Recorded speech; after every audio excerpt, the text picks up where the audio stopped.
आपने class 10th कर लिया, ये बड़ा माइलस्टोन होता है अपने आप। और आपके बीच आकर मुझे अपने 10th का ज़माना याद आया। 1990 में हम लोगों ने ज्ञान निकेतन से ऐसे ही 10वीं की परीक्षा पास की थी, लेकिन इतने ऑर्गेनाइज वे में, इतने बड़े ग्रुप में, इतना बढ़िया फेलिसिटेशन मैंने नहीं देखा। आज आपके बीच आकर आपको 2-3 बातें कहूँगा। देखिए, हमारी जो संस्कृति है, भारत की जो संस्कृति है, ये 5000 वर्ष पुरानी संस्कृति है। और इस संस्कृति के 2 आधार हैं। पहला आधार है कि ये संस्कृति है आत्मनिर्भरता की संस्कृति, और दूसरा है व्यक्ति से व्यक्ति को जोड़ने वाली संस्कृति। और ये देश किसका है? जहाँ भगवान राम आए, भगवान कृष्ण आए, आचार्य चाणक्य यहीं से आए, भगवान बुद्ध आए, महावीर आए, कबीर आए। तो ये जो व्यक्ति से व्यक्ति को जोड़ने वाली संस्कृति है, और दूसरी जो आत्मनिर्भरता की संस्कृति है, इसको याद रखिए। देखिए, हम उस देश के हैं जहाँ 16 साल आपके उम्र के बच्चे किसी न किसी स्किल में निपुण होते हैं, और ये आज से नहीं हो रहा। कोई गांव में रहने वाले हमारे बच्चे कोई लकड़ी का बढ़िया सामान बनाता, कोई लोहे का बढ़िया सामान बनाता, कोई मिट्टी का बढ़िया सामान बनाता, तो कोई ना कोई स्किल होता। अभी 10th क्लास के बच्चों में कोई बढ़िया बास्केटबॉल खेलता हो, कोई बढ़िया फुटबॉल खेलता हो, कोई बढ़िया कराटे करता हो, कोई बढ़िया म्यूजिक गाता हो, तो उसका एक अलग लेवल का कॉन्फिडेंस देता। और इस कॉन्फिडेंस को जब आप निकालते हैं, ये जो कॉन्फिडेंस आपका बाहर आता है, तो कई चीजें आप सीखते हैं स्पोर्ट्स के माध्यम से। टीम स्पिरिट क्या होता है, टीम कैसे बनाते हैं, कैसे अलग अलग सोच के लोगों को साथ लेकर चलते हैं, ये सब चीजें आपने सीखी हैं। मेरा एक आग्रह होगा, मैं देख रहा हूँ कि जो आत्मनिर्भरता की संस्कृति वाला देश रहा है, ये व्यक्ति से व्यक्ति को जोड़ने वाला समाज रहा है, वो कहीं न कहीं थोड़ा गुम हो रहा है। बच्चे जो है वो 10th पास करने के बाद कहीं पे नाम लिखा लेते हैं जहाँ डायरेक्टर सर कह रहे थे, क्लास नहीं करते हैं, जिससे पूछो वो कहता है कोचिंग करो। माँ बाप भी उस पर लगे हैं कि कोचिंग कराते हैं, कोटा से लेके अब तो कोटा उतर के पटना में चला है। तो मैं अपना व्यक्तिगत अनुभव आपको कहना चाहता हूँ। आप सब इतना बढ़िया रिजल्ट करके आज सब बैठे हो, ये जो आप केवल विद्यालय जाकर रोज कुछ कुछ सीखते हो, केवल सब्जेक्ट नहीं पढ़ते। और संपूर्ण नाम का बच्चा यहाँ टॉपर के रूप में आया, तो मुझे बहुत अच्छा लगा जब वो अटेंडेंस में भी टॉपर और परफेक्ट अटेंडेंस में भी उसको पुरस्कार मिला। मैं आपके माँ बाप को और सभी पेरेंट्स को आज बधाई देता हूँ, और आपसे आग्रह करता हूँ कि जरा ताली बजाकर जो है मेरा जो जीवन का अनुभव, वही अनुभव ये कहता है कि आप अपने विद्यालयों में नियमित रूप से पढ़िए। और मैं आपको 2 सर्वे बताता हूँ। एक सर्वे तो ये कहता है कि बाय द एज ऑफ 18 अगर किसी बच्चे ने शराब सिगरेट नहीं पी है, तो इसका केवल बहुत कम 2-3% चांस है कि आगे जाके वो शराब सिगरेट पिए। बच्चे बैठे हैं 7वीं 8वीं क्लास में जाने के बाद कुछ नए नए प्रयोग शुरू हो जाते हैं, लेकिन ये सर्वे कहता है कि बाय द एज ऑफ 18 अगर किसी बच्चे ने स्मोकिंग नहीं किया, कोई गलत हरकत नहीं किया, क्यों? क्योंकि वो आदत बन जाती है। और फिर आप डाउन सिंड्रोम के शिकार नहीं हो।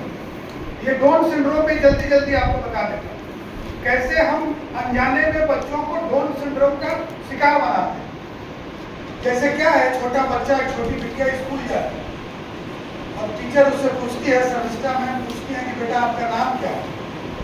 और छोटी बिटिया बताती है कि माय नेम इज डॉन। उनको लगा कि भाई डॉन बड़ा अजीब नाम है, किसने आपको डॉन नाम दिया? छोटी सी बच्ची का जो उत्तर है सुनिए। उसने कहा कि everybody in the family tells me do not go outside, do not do this, do not do that, do not play music, do not touch mobile. I thought my name is Don. इसको कहते हैं don syndrome. हम लोग 18 साल आपकी उम्र तक आते आते करीब 18 लाख बार नो सुन चुके हो। और फिर आप जब बड़े होते हैं तो आप भी वही करते हैं जो आपने सीखा है। कंप्यूटर है ना, कोई बच्चा AI में इंजीनियरिंग करना चाहता, गार्बेज इन गार्बेज आउट, जो सीखा वही दे रहे हैं। इसलिए हमेशा पॉजिटिव रहिएगा, सकारात्मक रहिएगा, एक्सरसाइज करिएगा, टहलिएगा, खेलिएगा। खेल कूद से बहुत लाभ होता है, आपका ब्रेन मजबूत होता है, आपका डिसीजन पावर, डिसीजन मेकिंग मजबूत होता है। एक बार जो निर्णय ले लिया तो उससे पीछे नहीं हटना। तो जीवन में कुछ ऐसी चीजें हैं जो आपको करनी चाहिए और इस मजबूत मन से जाना चाहिए कि इसी उम्र में धमाका होता है। एक धमाका वैभव ने किया था 28 अप्रैल, 35 गेंदों में वैभव सूर्यवंशी ने कितने रन बनाए? 100 रन बनाए। पूरे भारतवर्ष में पहला बच्चा। क्रिस गेल साहब का तो दुनिया का रिकॉर्ड है, लेकिन जैसा खेल रहा है लगता उनके रिकॉर्ड को भी तोड़ देगा। एक बार ताली आप सबके उम्र के बच्चे ने विश्व कीर्तिमान बनाया, भारत ने बनाया, उसके लिए जाएंगे। ढेर सारी शुभकामनाएं देता हूँ, लेकिन चूंकि मुझे सौभाग्य रहा टाटा स्टील में नौकरी करने का 5 वर्ष, मैं 98 बैच का जीटी रहा हूँ टाटा कंपनी का। रतन टाटा जी की कुछ बातें ऐसे ही बच्चों के गैदरिंग में, लेकिन उसके पहले एक बात और याद आ गई, कह देता। अब्दुल कलाम साहब को हम सब जानते हैं, और कलाम साहब बच्चों के कार्यक्रम में खूब जाते हैं। और एक कार्यक्रम में गए थे और किसी बच्चे ने उनसे सवाल किया कि सर देश में बहुत सारी गड़बड़ियां हैं, बहुत भ्रष्टाचार है, देश बहुत ऑर्गेनाइज नहीं है, क्या कर सकते हैं, कैसा कानून बना सकते हैं जिससे ये भ्रष्टाचार कम हो जाए, अव्यवस्थाएं कम हो जाए। तो कलाम साहब ने जो बात कही वो बहुत सुंदर बात है, उसके साथ जुड़िएगा और उसको सोचिएगा। आप सब नौजवान मित्रों को भी कहता हूँ, कलाम साहब ने कहा कि आप कितने कानून बना दो, देश से भ्रष्टाचार नहीं मिटा सकते। केवल 3 लोग अगर चाहें तो यहाँ से भ्रष्टाचार मिटा सकते हैं, गौरवशाली राष्ट्र बना सकते हैं। और ये 3 लोग कौन है? ये 3 लोग हैं माता पिता, प्राइमरी स्कूल का शिक्षक। सहयोग से आप सब माता पिता भी आए हैं, शिक्षक भी बैठे हैं, और जो नई पीढ़ी है, जो नया भारत बनाएगी, जो गौरवशाली भारत बनाएगी। आज पूरी दुनिया की निगाहें जिस पर टिकी हुई, और इसलिए टिकी है कि हम दुनिया के सबसे युवा राष्ट्र, हमारे यहाँ नौजवानों की संख्या सबसे ज्यादा। तो नए विचारों के साथ जो नौजवान पीढ़ी आई है वो बहुत अच्छा काम करेगी। इसी शुभकामना के साथ और इसी उम्मीद के साथ, और रतन टाटा जी ने जो बच्चों से कुछ शेयर किया था उसको पढ़ के मैं अपनी बात समाप्त करूंगा। ये बातें रतन टाटा जी ने बच्चों की इसी तरह की गैदरिंग में कही थी मुंबई में, करीब 10-12 साल वर्ष पहले की बात है। उन्होंने बच्चों से कहा कि जीवन उतार चढ़ाव से भरा है, इसकी आदत बना लो। फिर कहा कि लोग तुम्हारे स्वाभिमान की परवाह नहीं करते, इसलिए पहले खुद को साबित करो। और फिर कॉलेज की पढ़ाई पूरी होने के बाद 5 आंकड़े वाली पगार की मत सोचो। एक रात में कोई वाइस प्रेसिडेंट नहीं बनता, इसके लिए अपार मेहनत करनी। यूं ही नहीं मिलती है राही को मंजिल, यूं ही नहीं मिलती है राही को मंजिल, एक जुनून सा दिल में जगाना होता।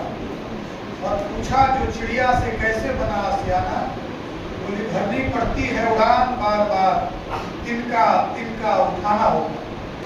तो जब आप 11th-12th में जाइए, रेगुलर क्लास में जब मैं आपको कुछ ऑब्जर्वेशंस बता रहा हूँ, उसमें ये भी सर्वे है कि आप चाहे IAS के टॉपर हो, शक्ति दुबे जी टॉप कर गई 5वें रैंक, लेकिन आप देखिएगा तो 95% टाइम IAS के टॉपर हो, नीट के टॉपर हो, आपके इंजीनियरिंग के टॉपर हो, +2 के टॉपर हो, ये सारे टॉपर रेगुलर स्टूडेंट होते हैं और पहली बार में निकालते हैं।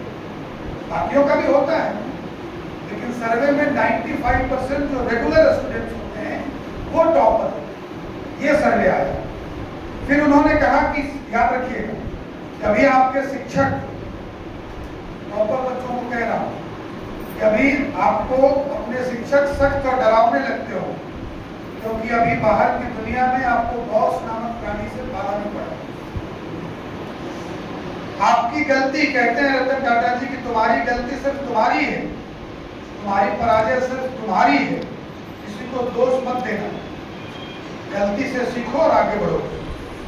तुम्हारे माता पिता तुम्हारे जन्म से पहले इतने नीरस और उबाऊ नहीं थे जितना तुम्हें अभी लग रहा है।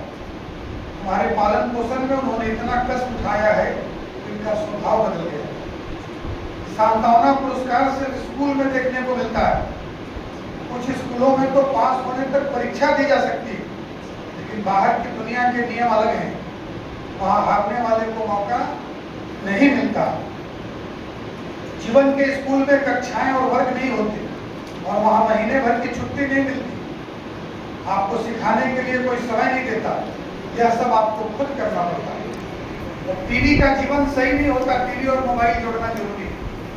टीवी और मोबाइल का जीवन सही नहीं होता और जीवन टीवी के सीरियल्स नहीं होते। सही जीवन में आराम नहीं होता, सिर्फ काम हो, सिर्फ काम होता है।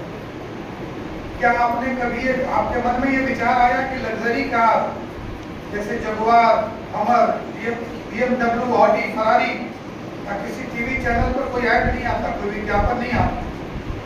क्यों नहीं आता? कारण यह है कि उन कार कंपनी वालों को ये पता है कि ऐसी कार लेने वाले व्यक्ति के पास टीवी के सामने बैठने का फालतू समय नहीं होता। अब भी अपने नौजवान मित्रों को कहता हूँ कि लगातार पढ़ाई करने वाले, कड़ी मेहनत करने वाले अपने मित्रों को कभी मत चिढ़ाना। एक समय ऐसा आएगा कि तुम्हें उनके नीचे काम करना पड़ सकता है। इसमें पूरी निष्ठा ईमानदारी से पढ़ाई करिए, अपने क्लास अटेंड करिए। टीचर केवल पढ़ाता नहीं, स्कूल बहुत कुछ हर दिन कुछ सिखाता है। क्योंकि एक बात अपने साथ लेकर जाइएगा, दिल से बड़ी कोई किताब नहीं है और जीवन से कोई बड़ा शिक्षक नहीं। अपने सभी सेंसेस खोल के जाइएगा और फिर ईश्वर आपको अच्छा करे, बड़ा करे, बढ़िया करे। आप स्वस्थ रहिए, आपका जीवन वैभवशाली हो, गौरवशाली हो। इसी के साथ आप सबको ढेर सारी शुभकामनाएं। मुझे धैर्यपूर्वक सुनने के लिए बहुत बहुत धन्यवाद।